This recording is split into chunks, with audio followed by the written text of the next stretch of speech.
So, good evening.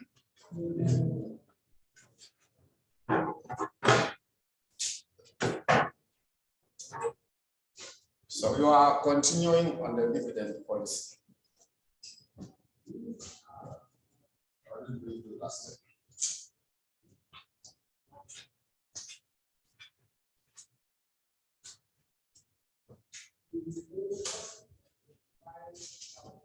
So we continue on that portion of the dividend policy. We continue on that area of the dividend policy.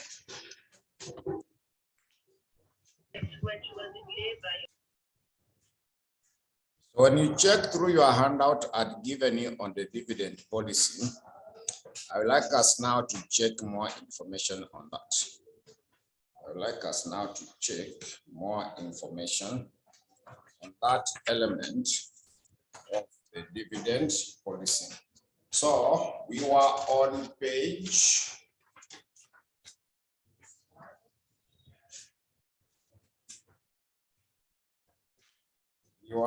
'We did a question on page 5, and also we did a question from your past papers.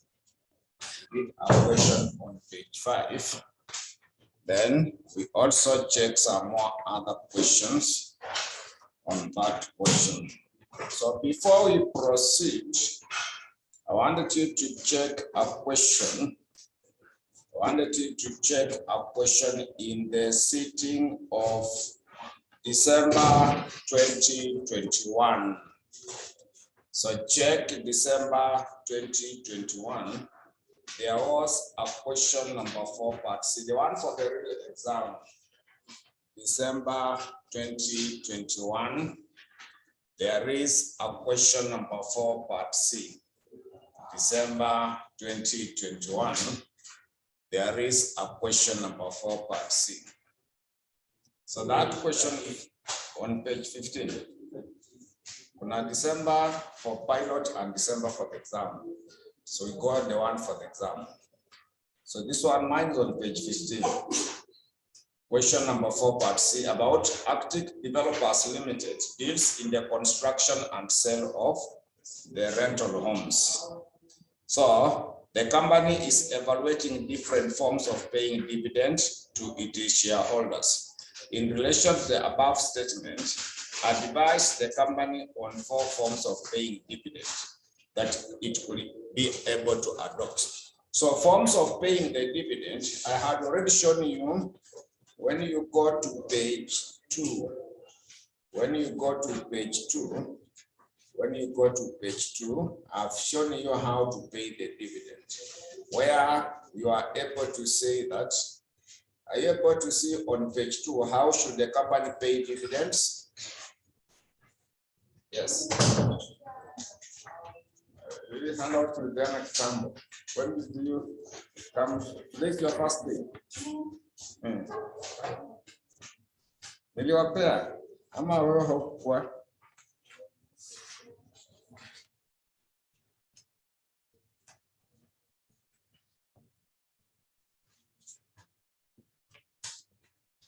Wangapi hamuna?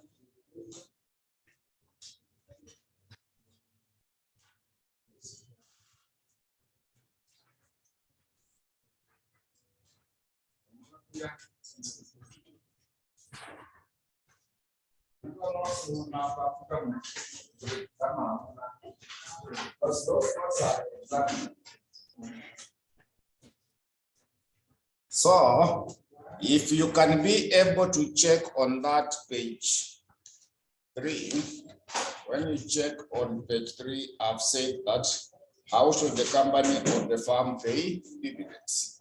So they have said that one of them is cash payment, bonus scrip, the stock split or reverse split, right issue, and share repurchase. So those are the forms of paying the dividends. Those are meant to be the forms of paying the dividends. So now I want us to continue to page. I want us now to go to page 6. I want us now to go to page 6. So that page 6, they have given you details that There are several theories which try to look at the relevance or irrelevance of the dividend payment. Relevance or irrelevance of the dividend payment. We shall discuss some of these theories. So number one is about Modigliani and Miller dividend irrelevance theory. Modigliani and Miller dividend irrelevance theory. So this theory was proposed by Franco, Modigliani, and Morton Miller. It was proposed by Franco, Modigliani, and Morton Miller. That's why it is known as dividend irrelevance theory, who argued that the value of the farm is determined by the basic earning power and the farm's risk, and not by the distribution of the earnings. The value of the farm, therefore, depends on the investment decisions, but not the dividend decision. So the argument was, however, based on the following assumptions. So those are now the assumptions of the Modigliani and the Miller. It is on page 6. When you go to page 6, number 1, there is that part. Yeah, Mona. Have you seen that page 6? So they have said that one of the argument or assumption is that no corporate or personal taxes. There will be no corporate or personal taxes. Number 2, no transaction cost associated with the share flotation. So the market is perfect and efficient.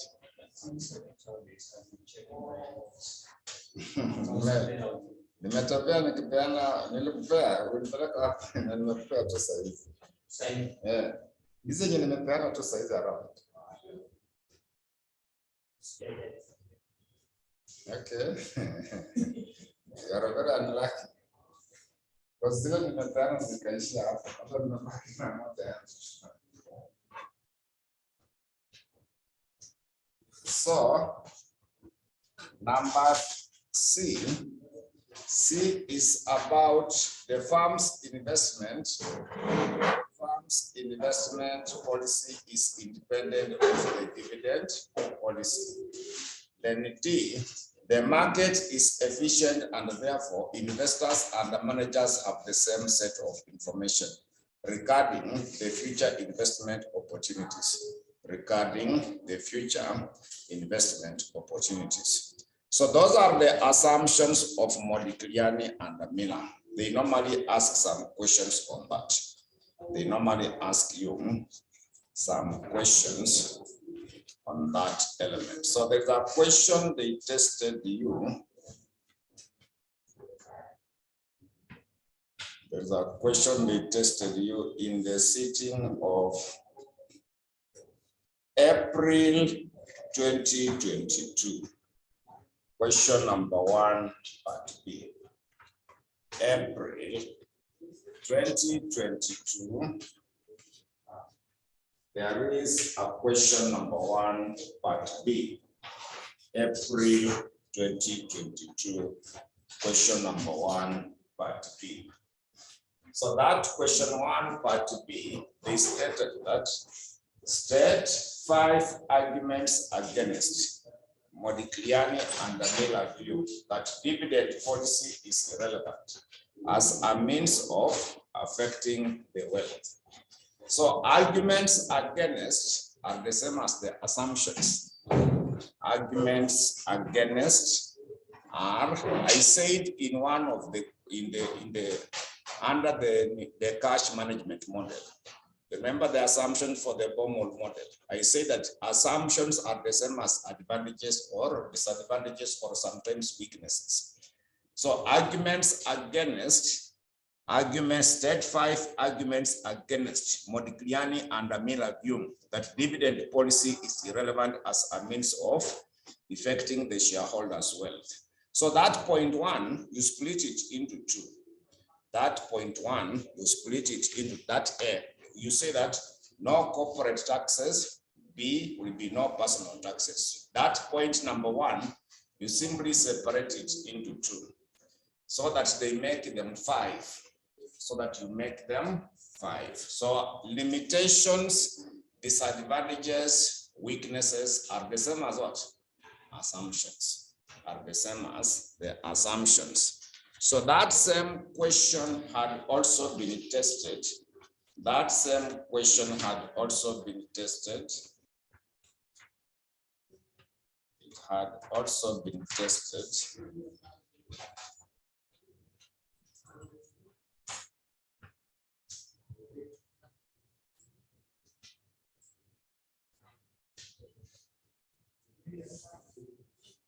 So maybe you can also check May 2021.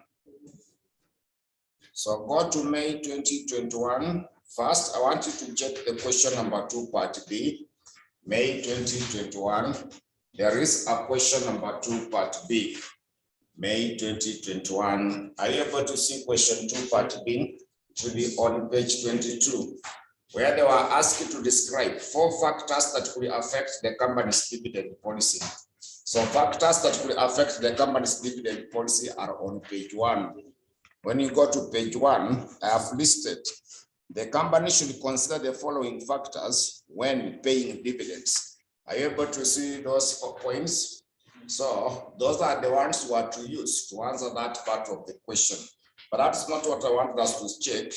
What I want us to check now is the question 4. I want us now to check the question 4.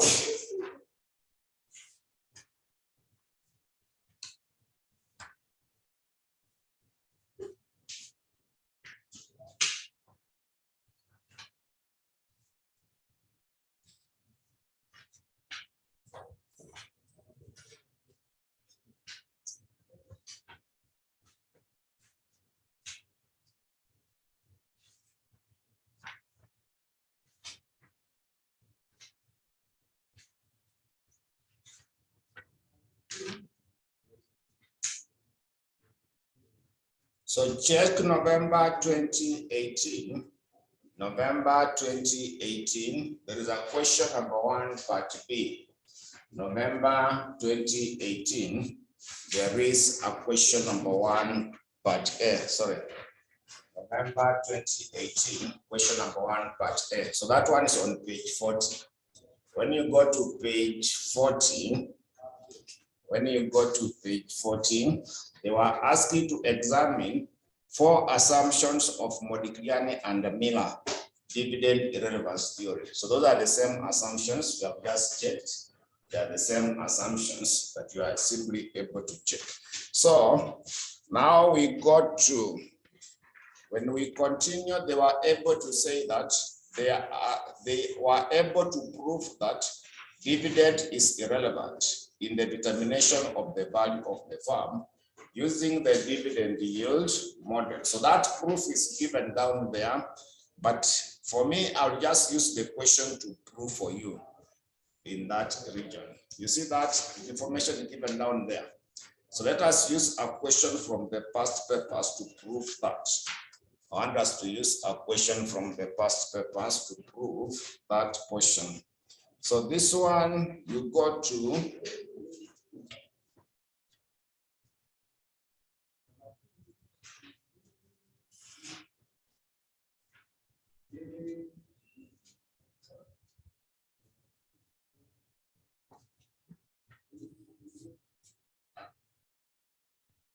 so this one should be May 2014. I want you to go to May 2014, question number 3, part C. So it starts from page 80. When you go to page 80, you will get May 2014, question number 3, part B. Page 80, May 2014, question number 3, part C, not part B, part C.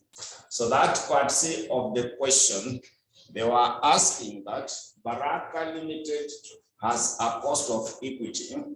Baraka Limited has a cost of equity of 10%. Currently, the company has 250,000 shares, which are quoted at the Securities Exchange, at links 120 per share.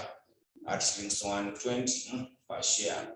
The company's earning per share is 10, and it intends to maintain a dividend payout ratio of 50%.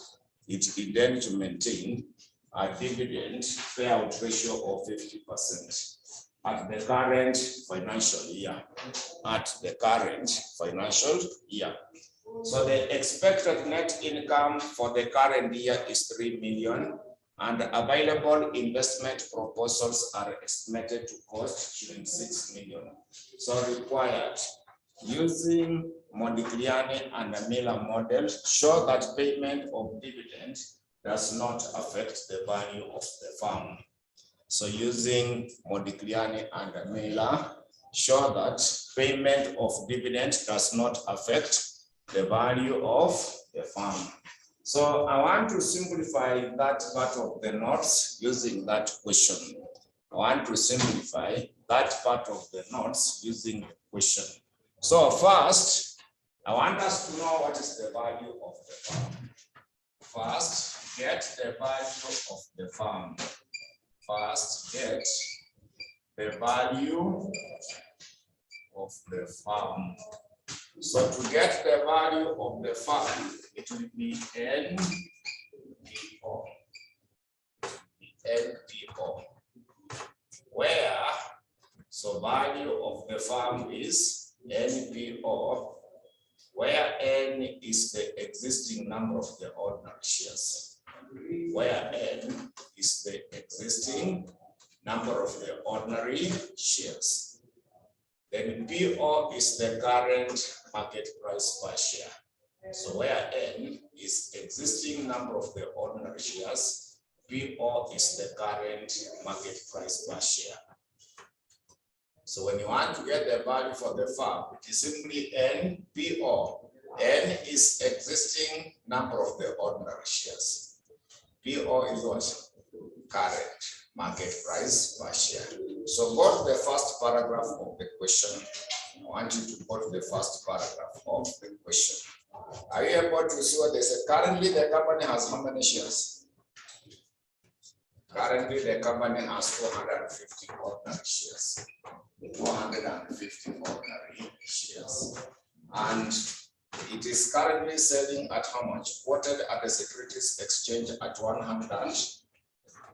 So when you multiply by 120, that figure should give you how much?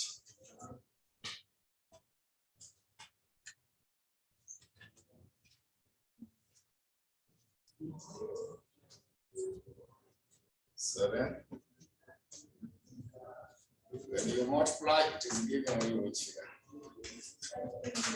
30 millions. So we are getting 30 millions. So that figure will be the same when we pay dividend. It will also be the same when you are not paying dividend. So let us now confirm if no dividend is paid, whether you will get the 30 million. You want now to check if no dividend is what paid. So if no dividend is paid, if no dividend is paid, if no dividend is paid, so what should be? So D1 will be equal to 0. So if no dividend is paid, D1 is equal to 0, where D1 is the dividend per share at the end of the year.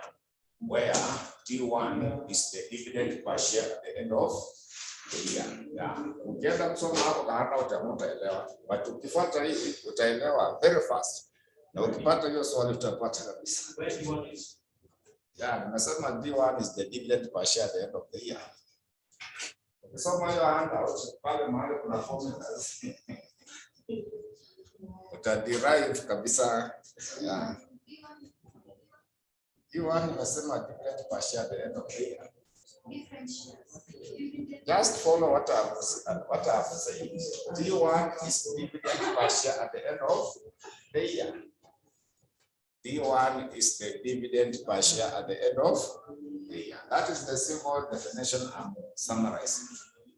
So When no dividend is paid, we start with the step number 1. So we start off with the step number 1. So step one will be that estimate P1. Estimate P1. So our step number 1, we are confirming if no dividend is paid, whether the value will be 30 million. So through that, we start the step number 1, where I'm saying we estimate what? P1. Then you comment that P1 is the price per share at the end of the year, where P1 is the price per share at the end of the year, where P1 is the price per share at the end of the year, where P1 is the price per share at the end of the year. So I will use this formula to get P1. The formula is that PO should be equal to D1 plus P1 divided by 1 plus R. So I will use the formula that PO should be equal to D1 plus P1 divided by 1 plus what? R. So PO, you see up there our PO. Our PO, it is how much? 120. Then D1 umewapea hapo.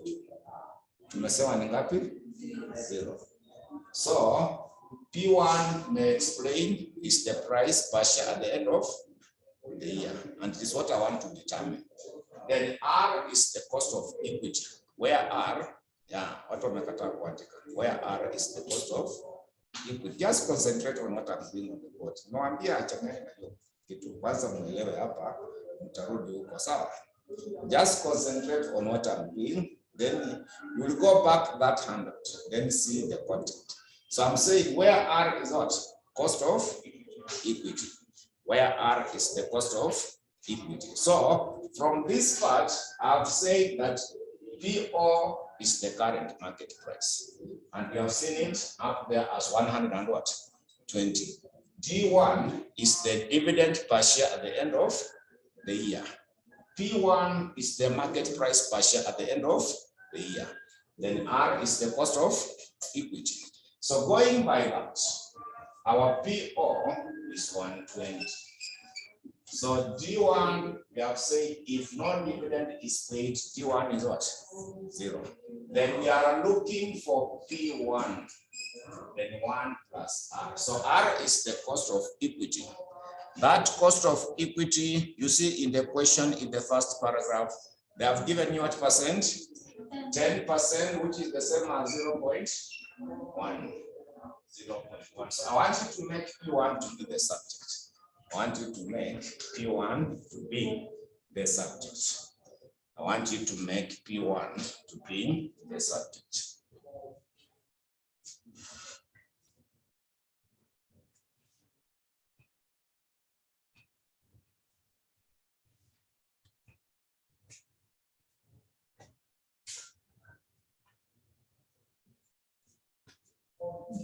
Anyone who has completed P1?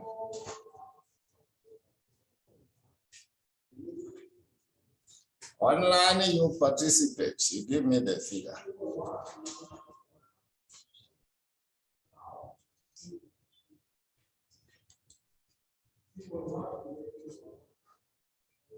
Anyone who have calculated P1? 132. Online, are you getting 132?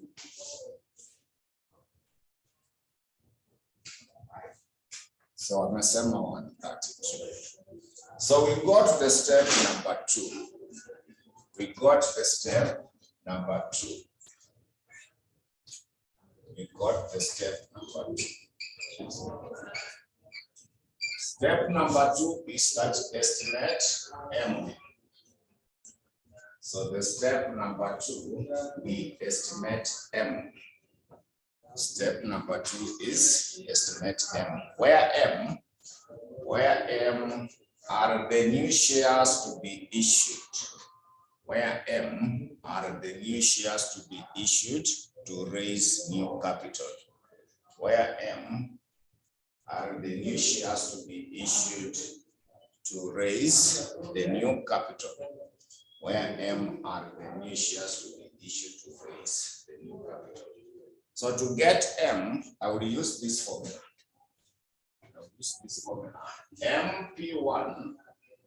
MP1 should be equal to I minus X. We add N D1. So to get MP1 will be equal to I minus X. We add N D1. We add N D1. Where I is the investment opportunities. Where that I is the investment opportunities. I is the investment opportunities. Then X is the net income. X is the net income. X is meant to be the net income. X is meant to be the net income. Sasa hii ingine mnajua N, so unaona huko juu, hiyo N tutumia hapo juu, the same. D1 bado ndio hiyo hapo juu. So when you check through the question, what is the investment opportunities that you have been given? Investment opportunities. Nataka usome kwanza uelewe hapo. Investment proposal is, it is 6 million, isn't it? Yeah, investment proposal is 6 million. Net income ndio tumepewa ngapi? 3 million. Then we add. So N, you remember the 250,000 shares. Yes. Now this N,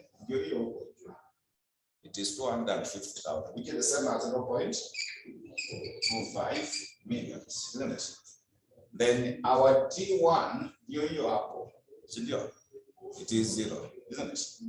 Yeah. So what should be MP1?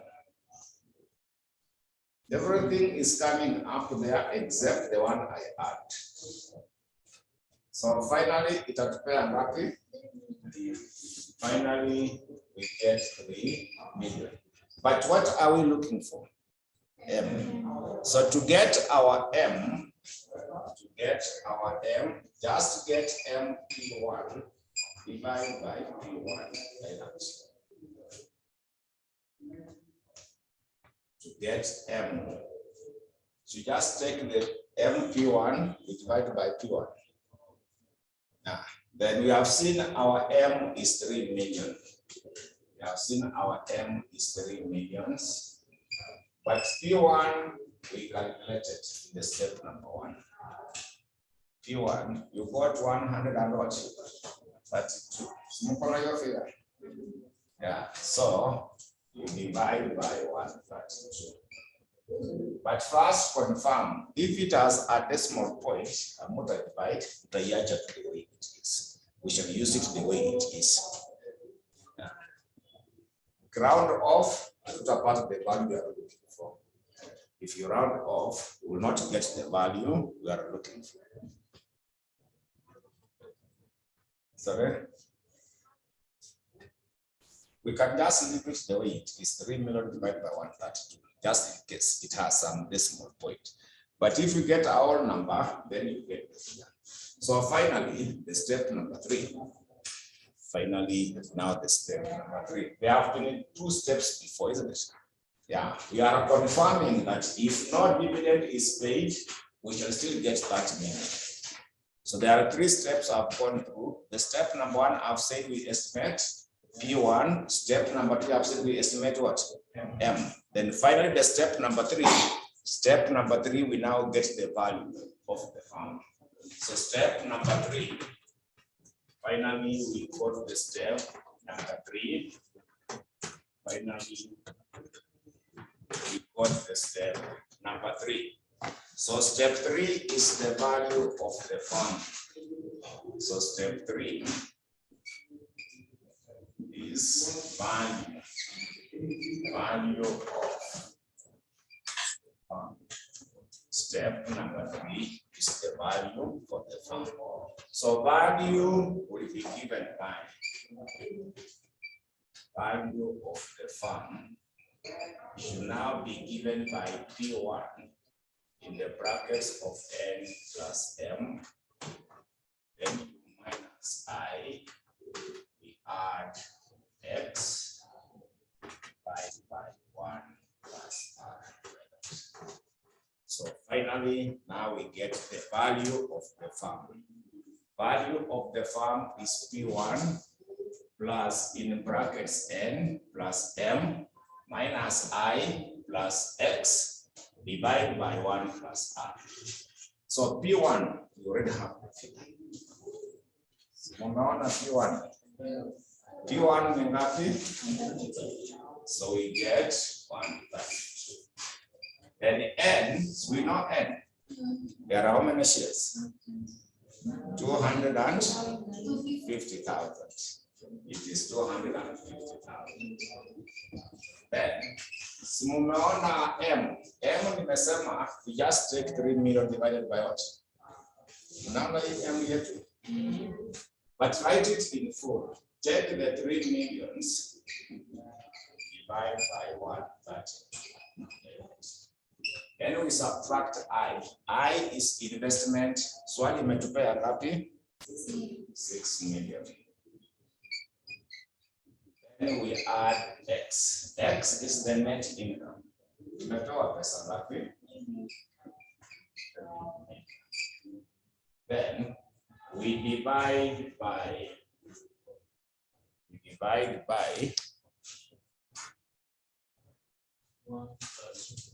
1 plus R. Here.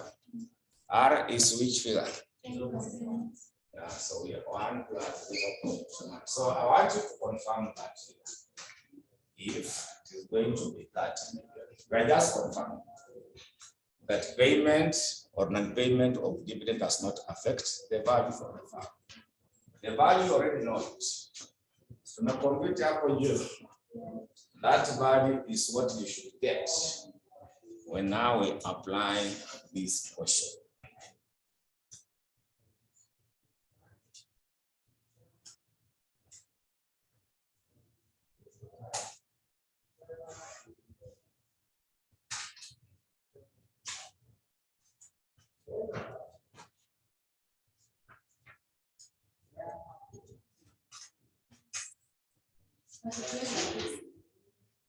Haitakani kuwa na decimal anywhere.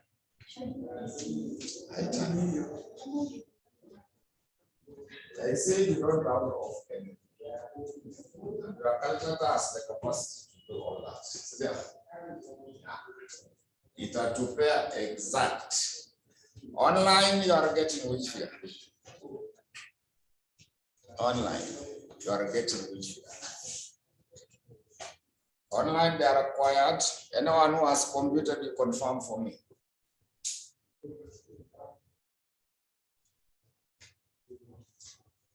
No one has calculated online.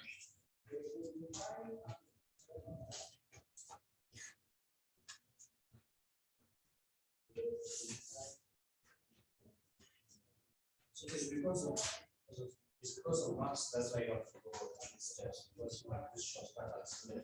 Hakuna shortcut. Mimi niko na kufunza, sitaki hiyo akili ingine. I want you to understand. Yes.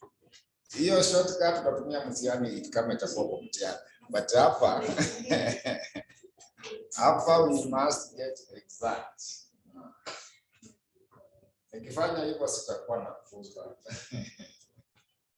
I want you to understand. So, you see you are getting 30 million. If no dividend is paid.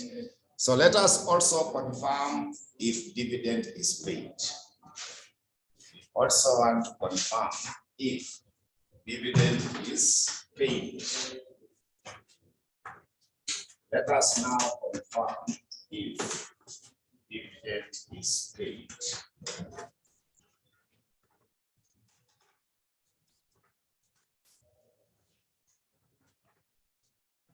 Let us now confirm if dividend is paid.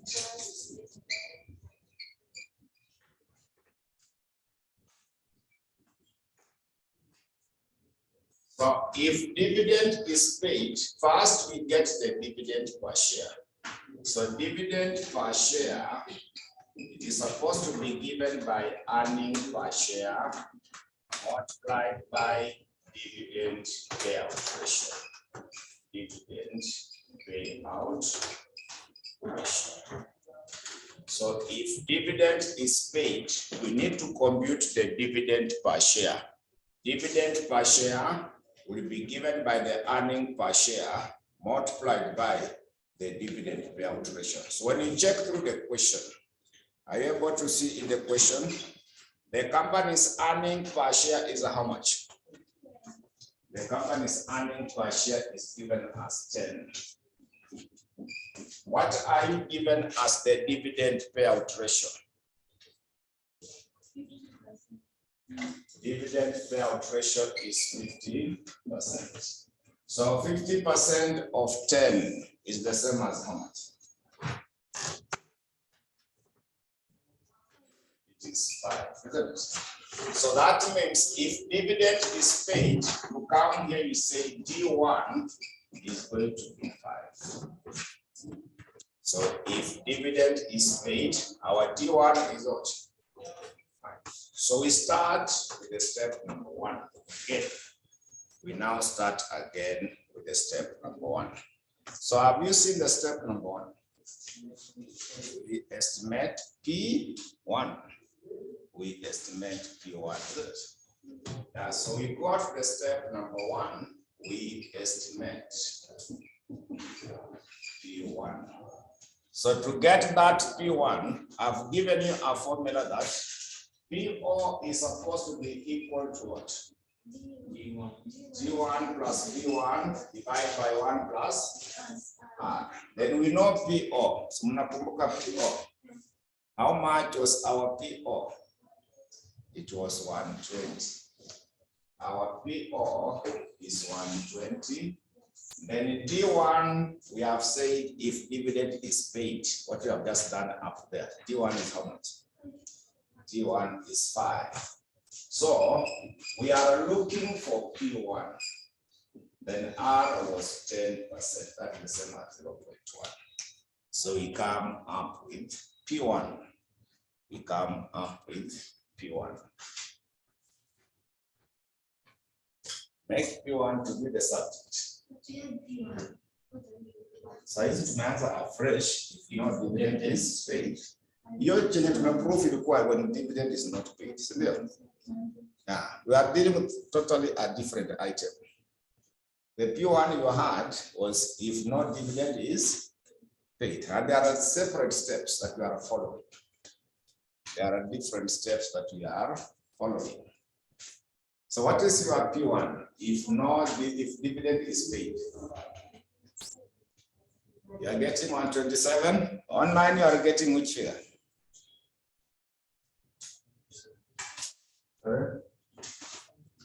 127. 127. So we go to the step number 2. Yes. See, this one is the same as 1.1. 1.1 multiplied by 120. Then you subtract 5 because now it will gross.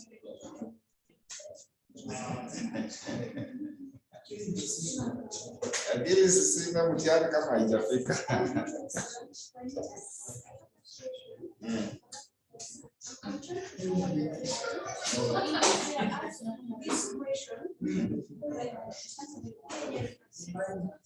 Using this money and mention. So you should assume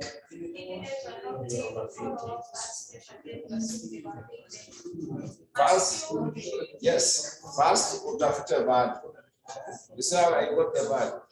Then now confirm the same value if no dividend is paid. We are not, you will not be confirming. You have to confirm that payment or non-payment of dividend does not affect the value. So far, we have done non-payment. Non-payment, it gave you 30. So now we are confirming if dividend is paid, will it also be part? Yeah. So you must do the 3 areas. Yeah. So so now we got the step number 2. We got the step number 2. So step 2 is saying we estimate which item. Step 2, we estimate M. You have seen the formula of getting M. Yeah, I'm going to give you a break in the next 3 minutes. When I finish, because if I go and I come back, just hold on for the 3 minutes we finish this part. Because we are on the step number 2 and we should go up the step number 3, then we shall go for the break. So estimate M. So to estimate M, it is supposed to be what? MP1 is equal to I minus X plus ND1. So what is I?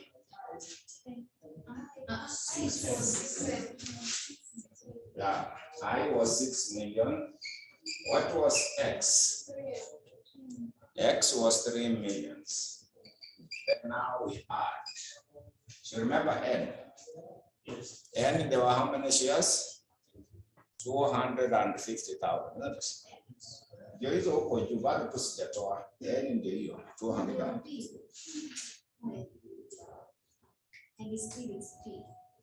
Sorry?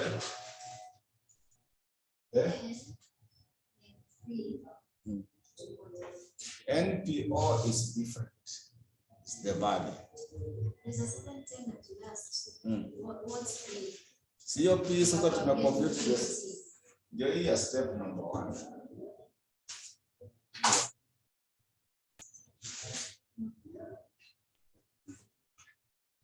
I'm dealing with 2 areas. First, I started with if no dividend is paid. Tunaona hiyo mpaka tukamaliza. Sasa we are repeating the same if dividend is paid. Yeah. So this one is 0.25 multiplied by 5. So you see our D1 is 5. Yeah. So what figure do we get at that point? 4.2.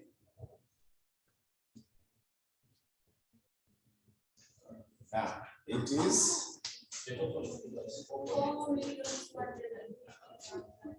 We are getting 4.2, 2.5 million. But what we are interested is to get what? M. So M is supposed to be given by MP1 divided by P1. So our MP1 is 4.25 million. So P1 was 127. Yeah, so I say you just leave it like that. Then we got the step number 3. So remember our step 3? So we got the step number 3, where now we get the value of the farm.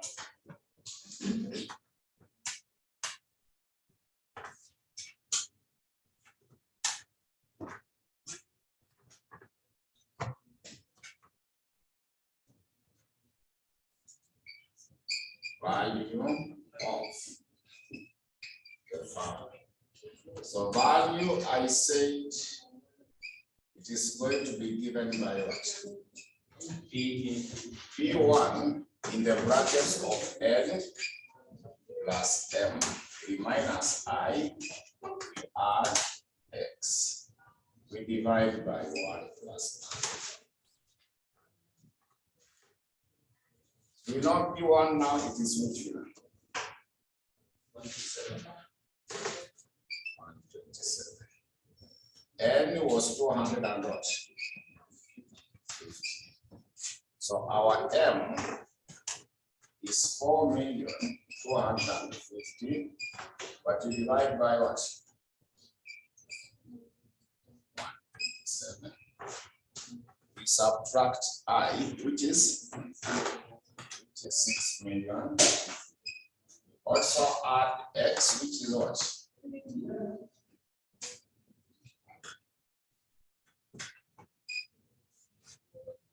1 plus 0.1. So get that value and see whether it's going to be the same as what you had already calculated.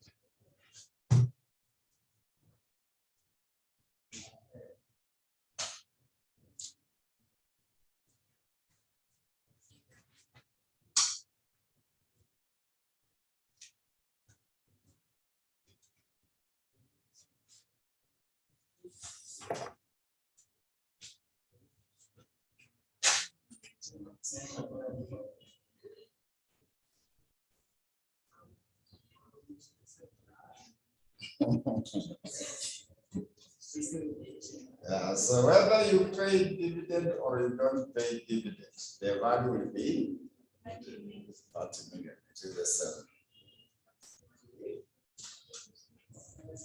So now we make a conclusion that are you getting 30 million? Yes. Others are not.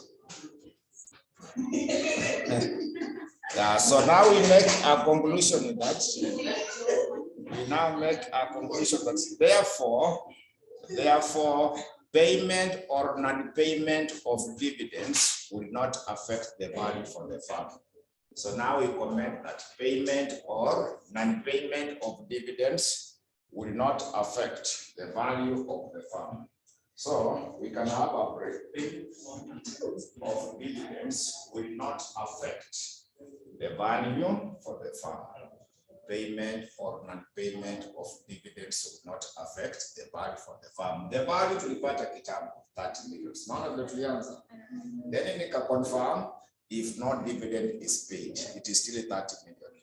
I've also confirmed if dividend is paid, it is still 30 million. Yeah, but tukirudi kwa somo hiyo handout it makes sense. But now you can make a follow. Yeah, so let us have a short break for those who wait for the class. Let me come.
Hawezi hapana.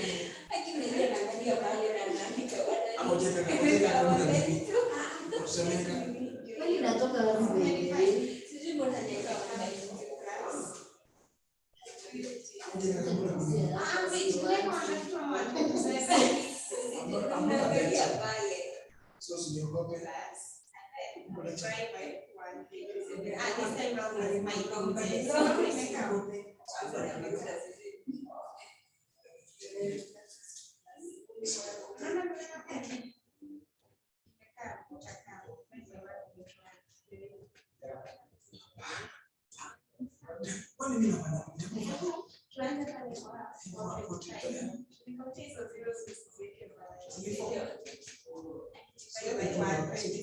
Unapata kwa ndio sisi ya kwanza bora minus 9 ni 1 2 3 1 2 3 divided by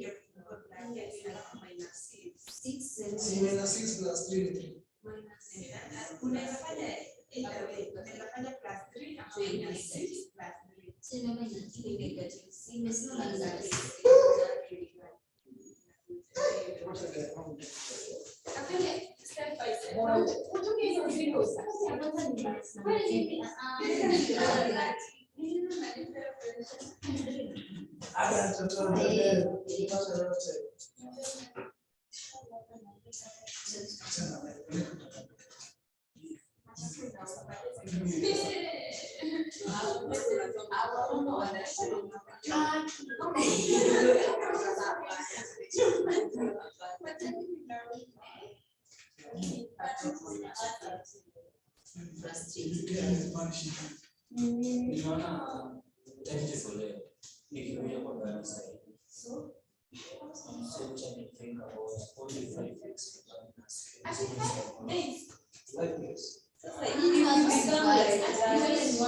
ya juu naona 27 million.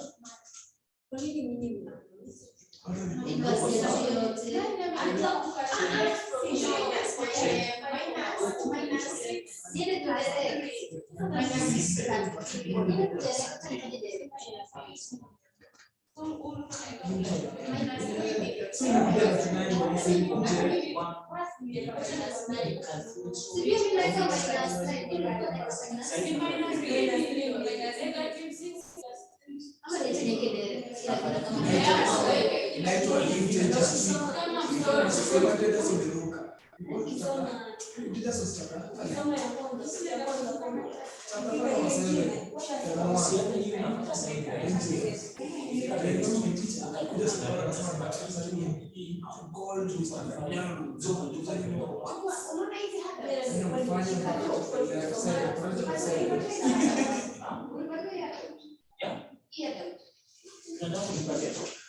hizo ni moja yake.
Ya, shida ni hapa. Ndio, nilikuwa najaribu kuona Ndio hii.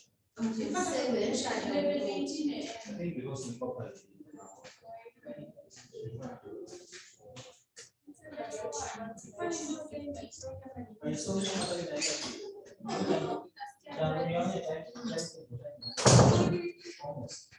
Mimi nimeregister na nikuona nikiweza.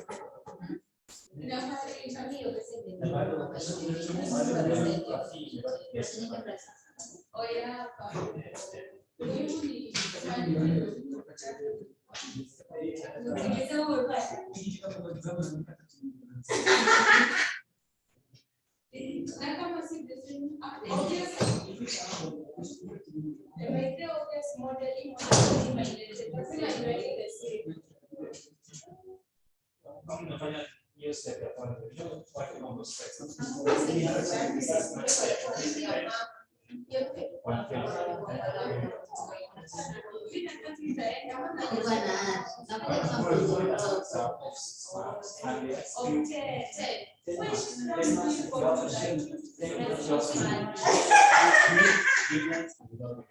Niulize kitu.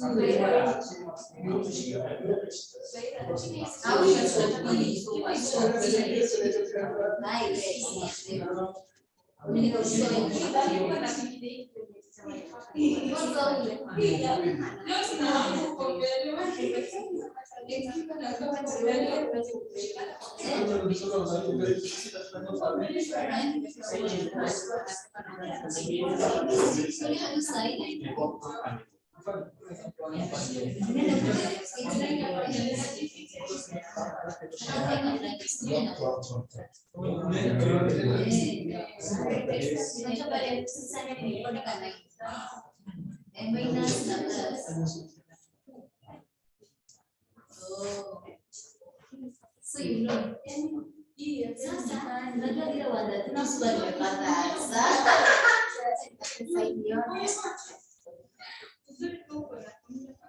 Na niulize, nyinyi mtapata aje watatu aje hapa?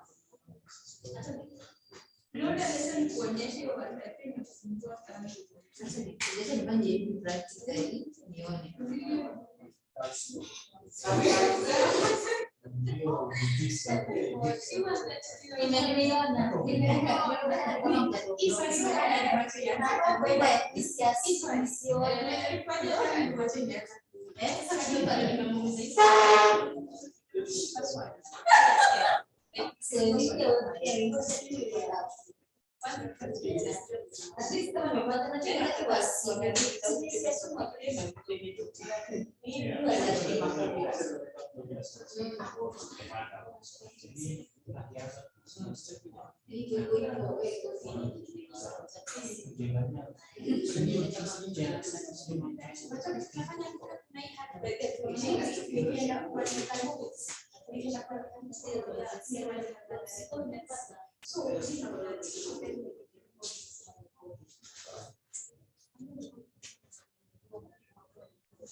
Wewe ni 120, si la useme wewe ni 127.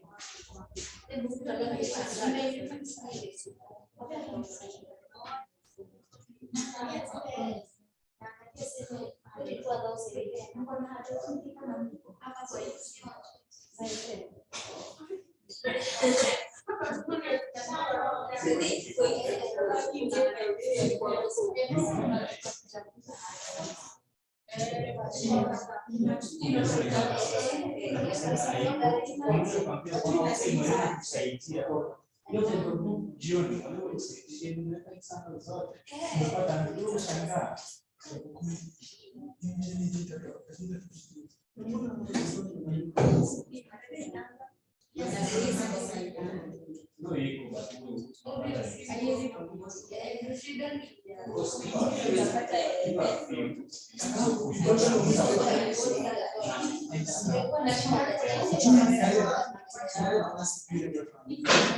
If you know someone who can do that, Mm. we could. Si tukonektiane unajua.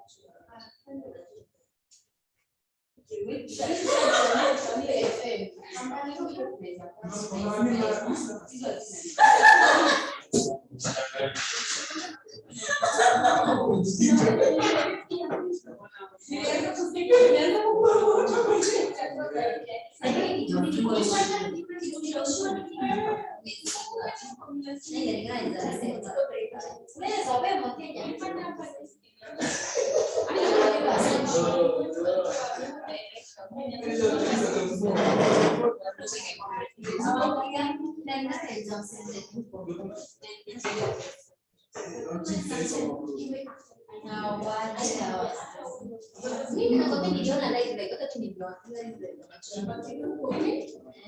Wapi?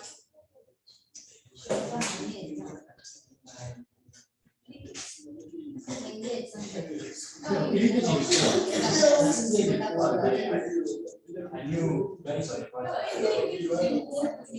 Most of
Sema alisema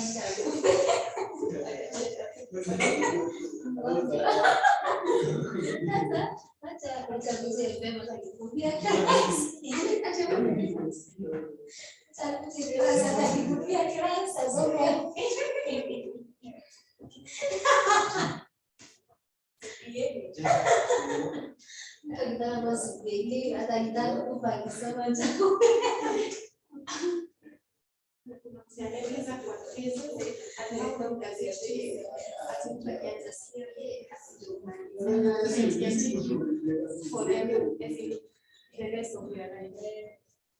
kuna mwingine alianguka sijui pema manigari kutoka 19 ndio alifika last semester. Try.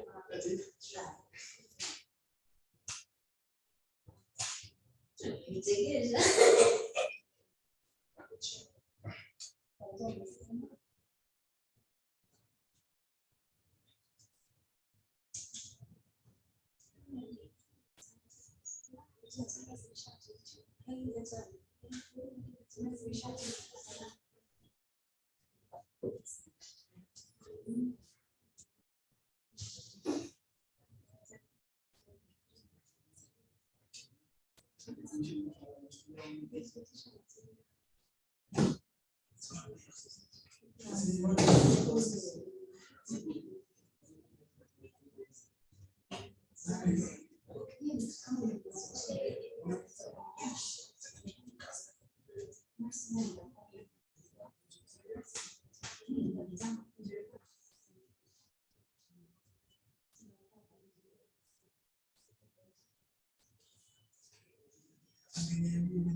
So are we now okay with that part? Mko sawa na hiyo process ndio? Are we okay with that question?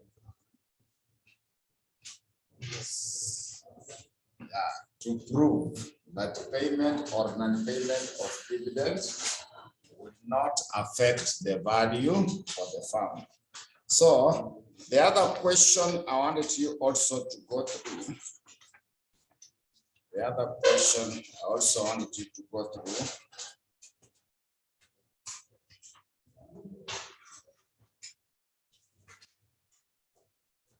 is August 2022. August 2022. August 2022. There is a question number 3, part D. August 2022. There is a question number 3, part D. That question 3, part D, they were asking you to explain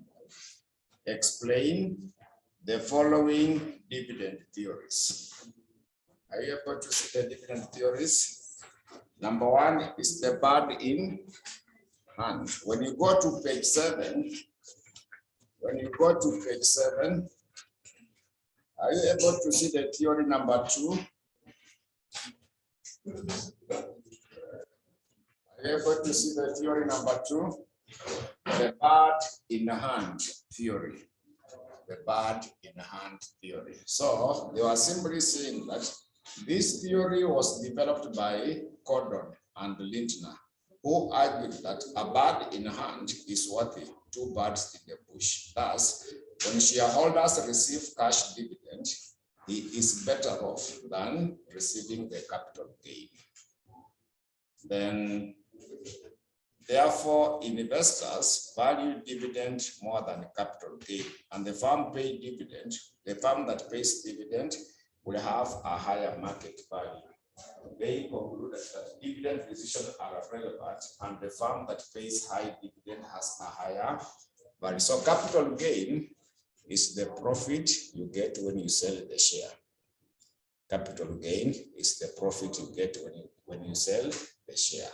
So instead of waiting to sell the share to get the profit, be paid dividend at the end of the year. So the share, you may sell it after, let's say, 10 years. So when you buy a share in Safaricom, it can even stay there 3 years. But dividend is paid at the end of every year, or interim or final. So they prefer to be paid dividend rather than waiting to get the capital gain. So dividend is immediate at the end of the year, but capital gain will be in the future. That's why they are saying dividend is like a bird in hand, but capital gain is like 2 birds in the bush, because you are not sure about the future. So that is now what you are to get on that. Then you go to Roman letter 2. Roman letter 2, they have said that clientele effect theory. Are you able to see the clientele effect theory? Number 5. Then you can see number 3 is information what? Signaling theory. So information signaling theory. So I would like you to go through them. They are tested. They are tested. Then the other question you can also refer to. The other question you can also refer to. The other question.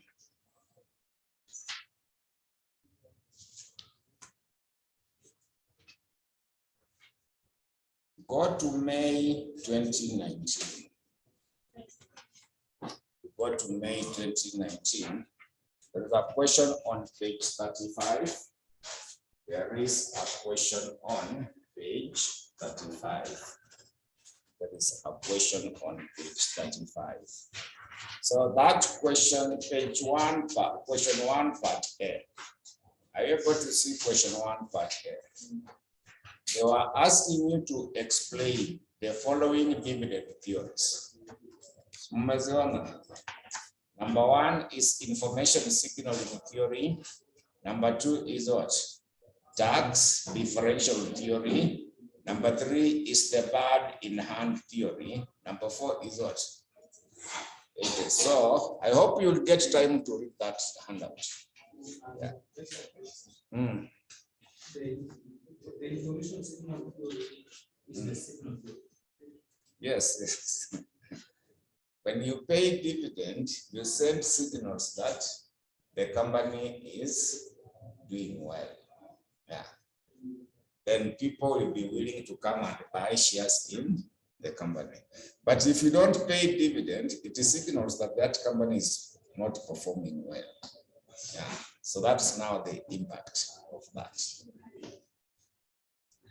So let us write something small on your notes.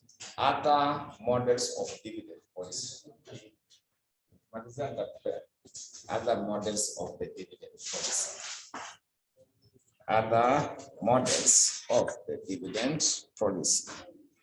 Sasa hii haiko kwa hiyo handout, kwanza mtaandika chini. Other models of the dividend policy. Look at other models of the dividend policy. Other models of the dividend policy. So now what other models of the dividend policy?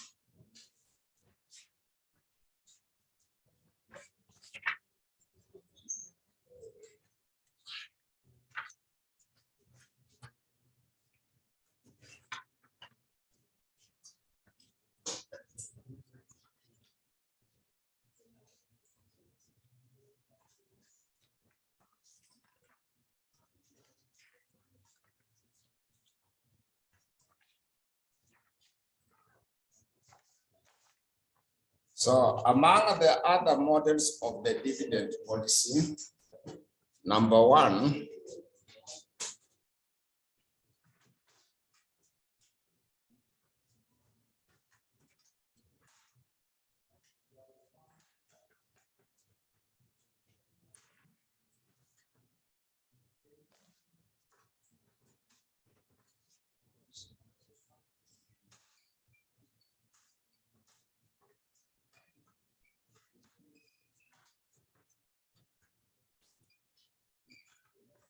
so number one will be James Walter model. For other models of the dividend policy, number one will be James Walter model. James Walter model. James Walter model. So we summarize that it is a model of the share valuation. It is a model of the share valuation. Is a model of the share valuation, which supports the view that is a model of the share valuation, which supports the view that the dividend policy of the company, which supports the view that the dividend policy of the company will affect the value of the share, which supports the view that the dividend policy of the company will affect the value of the share. It will affect the value of the share. It will affect the value of the share. It operates under the following assumptions. It operates under the following assumptions. It operates under the following assumptions. Number one is that the company is all equity financed. Number one will be that the company is all equity financed. The company is all equity financed. Number two is that the company will only use retained earnings. The company will only use the retained earnings. The company will only use the retained earnings to finance its future investment. The company will only use the retained earnings to finance its future investment. The company will only use the retained earnings to finance its future investment. Number three is that the rate of return on investment remains constant. The rate of return on investment remains constant. The rate of return on investment remains constant. Then number four is that the company will be existing until infinity. The company will be existing until infinity. The company will be existing until infinity, i.e., it is a going concern. The company will be existing until infinity, i.e., it is a going concern. The company will be existing until infinity, i.e., it is a going concern. So there is a question on that. There is a question on that part.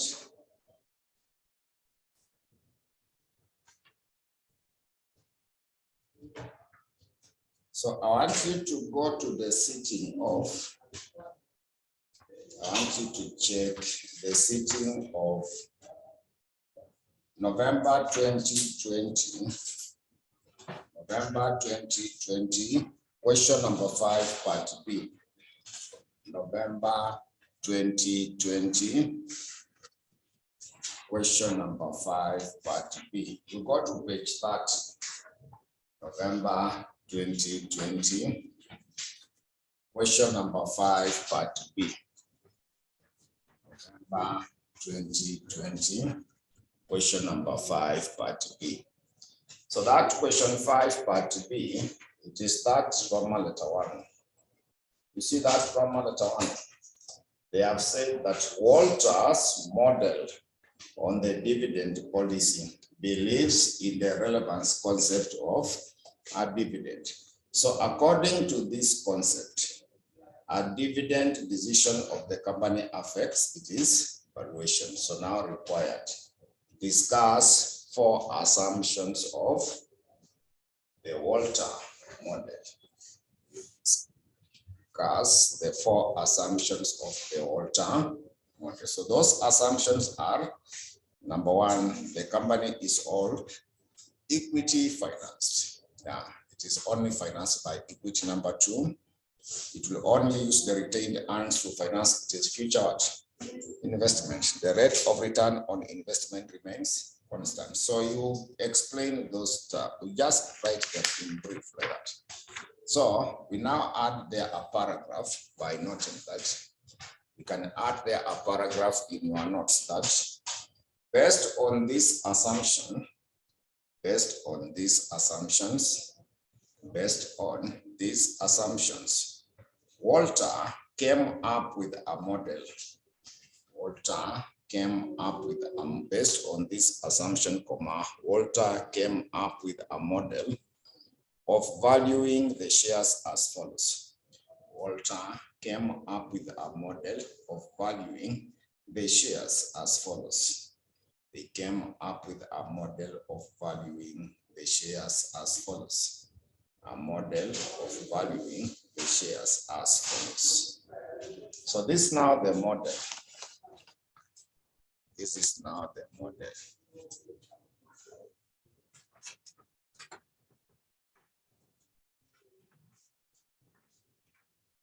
So in that model, is that PO is supposed to be D plus in brackets minus D, then R over K, right by K. So I'll be able to explain what are those terms.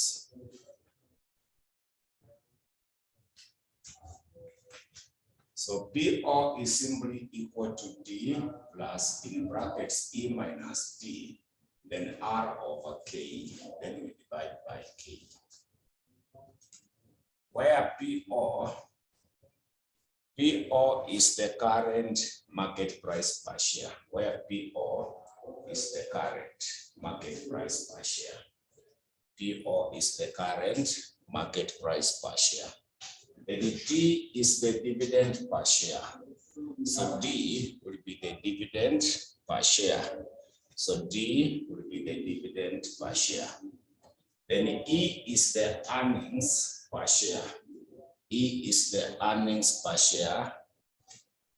Then R R is the rate of return on investment. R is the rate of return on investment. R is the rate of return on investment. And K is the cost of capital. K is the cost of capital. So there is a question in the sitting of May 2017. So we check the question for May 2017. So go to May 2017, question 2, part A. May 2017, question number 2, part A.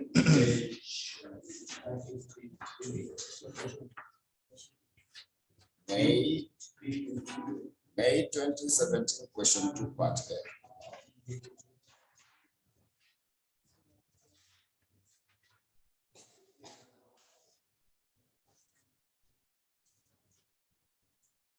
May 2017, question number 2, part A. You see that question 2, part A, where they say that the following information was extracted from the financial statement of Marker Limited. So earning per share is given as 15. Capitalization rate is 12%. Retention ratio is 40%. Then internal rate of return, or simply internal rate of return, they gave us 16. So required price per share under. We are using only the Roman letter 3, Roman letter 2 Walter model. The other one we have not done. So we are only on the Roman letter 2 Walter model. This is our Walter model. So we need to get D, we need to get E, we need to identify R and also K. So we start with dividend per share. So dividend per share will be given by earning per share multiplied by dividend payout ratio. Multiplied by dividend payout ratio. So dividend per share will be given by the earning per share, not by the dividend payout ratio. So earning per share was given as 15. Earning per share was given as 15. So retention ratio is 40%. That means payment ratio will be what? 60%. They retain 40. Are you able to see the retention ratio? So to get that dividend per share, take the earning per share, which is 15. Payout ratio, it is 14, so get 60% of that. They retain 40. It means they pay out 60%.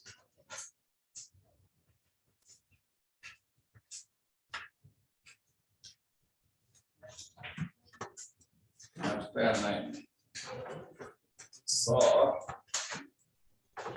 So our D is what we have as 9, E is what we have as 15, then R is the return on investment, 16. K is the cost of capital or capitalization rate. You are given 12. Capitalization rate is the same as the cost of capital. You are able to give me 12%. Are you able to see that? So now you can get our PO. Our PO should now be, so D is 9, E is 15, minus 9. R is 0.16, K is 0.12. Also divide by 0.12 to get the price of the share.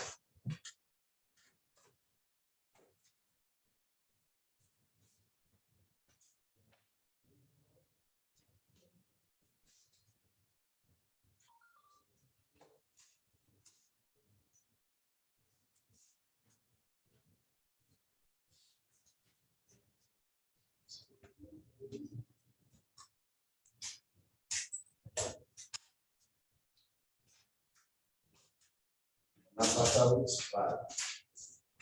141.6. Sasa hiyo ndio James Water. So we have not done the Romanette one, the Gordon. So that is now the first one as the James Walter model. That's now the first one as the James Walter model.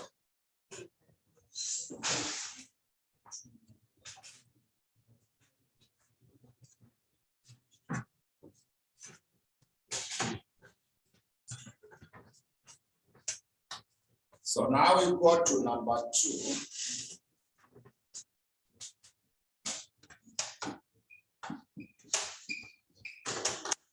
Internal model.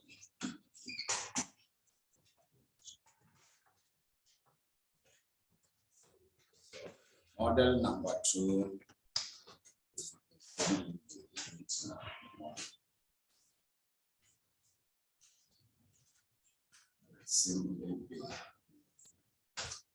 So for that, we summarize that it is a dividend policy model. It is a dividend policy model. It is a dividend policy model where dividend to be paid, where the dividend to be paid takes into account where the dividend to be paid takes into account, it takes into account the current dividends. It takes into account the current dividends, comma, adjustment rate or factor, adjustment rate or factor, comma, and the previous dividends, and the previous period dividends, and the previous period dividends, and the previous period dividends. Then we continue by noting that therefore, according to this model,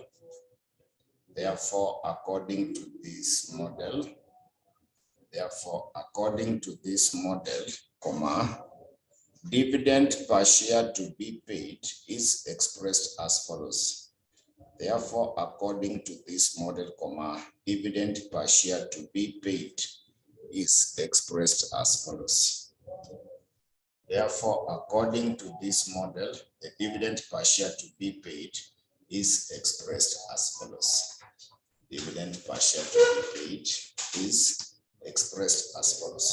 So, to compute the dividend per share to be paid, dividend per share to be paid will be equal to current dividend per share, current dividend per share multiplied by adjustment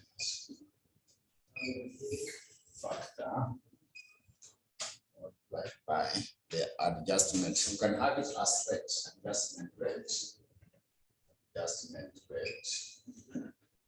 Then we add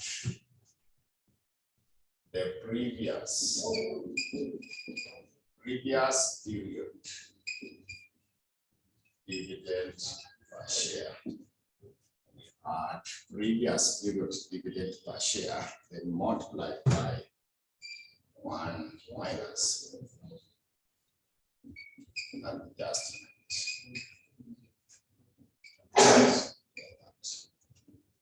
So when you want to get the dividend per share to be paid, we simply get current dividend per share multiplied by adjustment rate. Then we add in brackets the previous period dividend per share multiplied by 1 minus the adjustment rate. So I'll just go to the question direct. There is a question for May 2016. There's a question for May 2016. Question 2, part B. May 2016. Question number 2.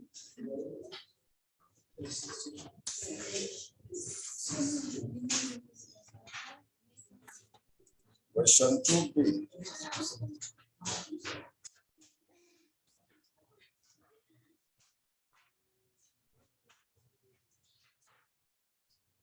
May 2016.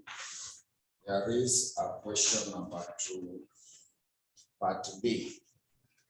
There is a question number 2, part B. So that question 2, part B, it reads that the following information relates to the dividend per share for Somolo Limited. So earning per share for the year 2016, you are given how much? 6. Dividend per share for the year 2015, happy. Then target payout ratio is 0.6. Adjustment rate is 0.7. So now required, using the Lindner model, predict the dividend per share for the year. So we use this formula. So what I compute is the current dividend per share. So first, we calculate the current dividend per share. Current dividend per share. So to get the current dividend per share, you simply take the current earning per share, the current earning per share, multiplied by dividend payout ratio. Dividend payout ratio. So current earning per share is the earning per share for the year 2016. Are you able to see the earning per share for the year 2016? Napewa ngapi? 86. Then the question gave you the target payout ratio. Target payout ratio is given us. So not by 0.6, it will give us which here 3 points. Yeah, so after that, we now get our dividend per share to complete.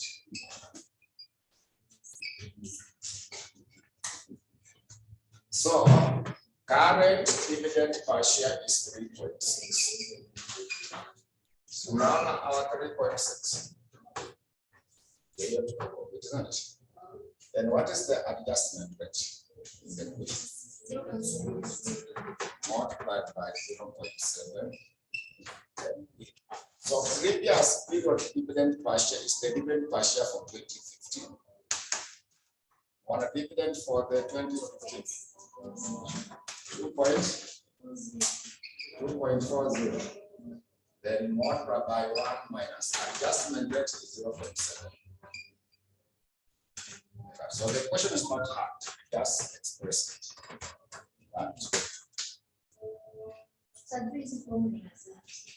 The man is simplified. It's okay, because from the start up to now, we have a lot of formulas. Yes, kila topic iko na formula yake. We have a song.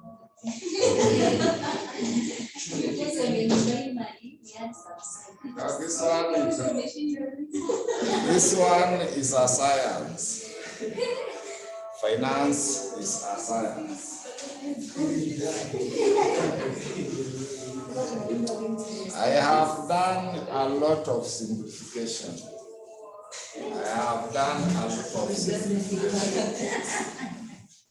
Because I'm just giving you a formula, then I look for a question to demonstrate.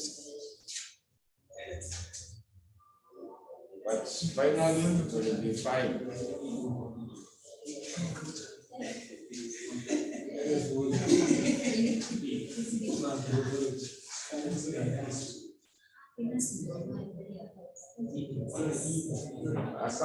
Account you just prepare like now your financial report. It's just a format. Yeah.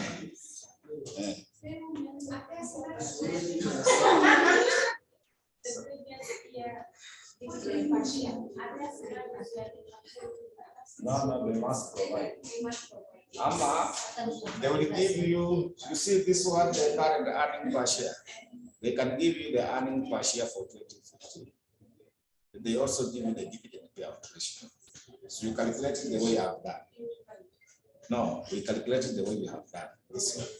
So now that you compare dividend per share for 2016, then we know. So if they give you, yeah, for 2015, and also the payout ratio, you calculate it this one. So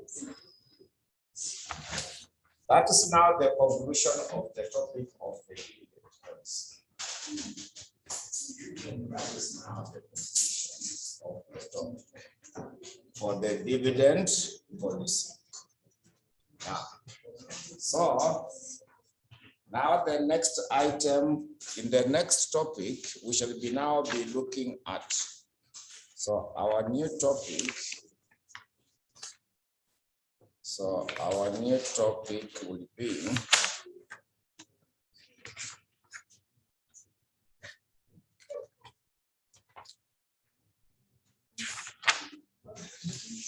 be financial forecasting.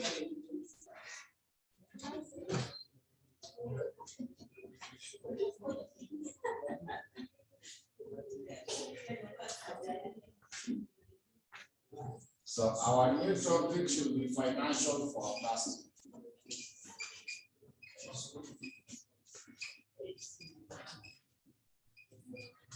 So that is now we shall be discussing in our next class. Financial forecasting. Financial forecasting. Yeah, so we can stop there. When we meet now, we shall be looking at the financial forecasting. Yeah, just projection. So let us stop there for today.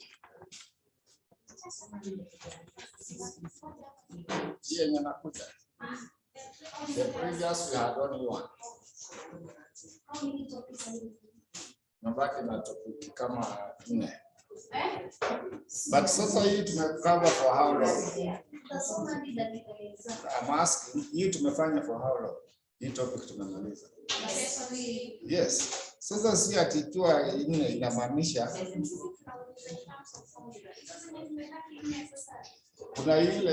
kuna zile za mbili za mwisho ni format. Hiyo ya net present value profit, that is our format. But hizi nawafunza mapema ndio nisiwa confuse at the end because they have so many formulas. This one that have so many formulas nawafunza mapema ndio mpitie. But the ones with the format ndio nitafanya huko mwisho, like the ratios. The theory nimewambia mnasoma. Theory can be like 30%.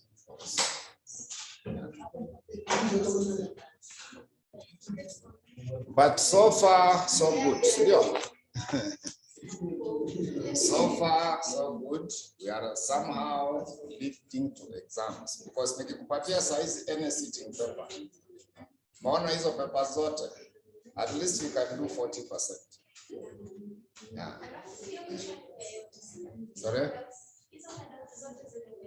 Yes, almost all of them.